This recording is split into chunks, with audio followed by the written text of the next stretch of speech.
Next, staff who teach international students at the University of Bristol say they're facing devastating job cuts that put vital language and communication support at risk. 45 people in the Centre for Academic Language and Development could be made redundant, which the union argues is unnecessary and based on predicted rather than real student numbers.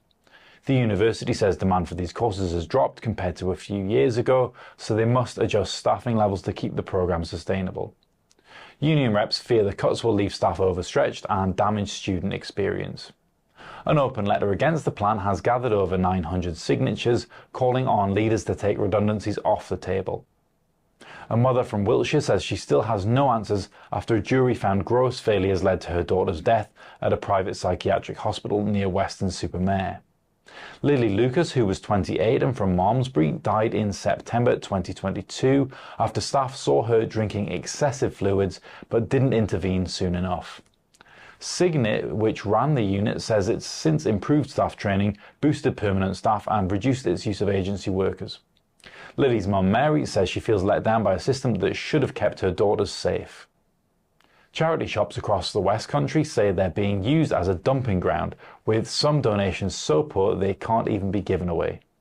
Staff in shops from Bristol to Bath and Taunton said they're regularly finding stained clothes, damp items and even dirty nappies mixed in with donations. Many say sorting through bags of unusable clothes is costing them time and money, with some charities now having to pay to dispose of unwanted items. Managers are urging the public to think before donating and to remember that charity shops aren't an alternative to the tip. Falling prices for recycled textiles have made things worse, leaving shops with fewer ways to cover costs. And Bristol has missed out on bringing home a piece of its own history after being outbid for a long-lost painting by JMW Turner. The Rising Squall, painted when Turner was just 17, shows the River Avon before the Clifton Suspension Bridge was built. It sold at auction for nearly £2 million, almost 8 times the estimate, beating Bristol Museum's determined fundraising campaign.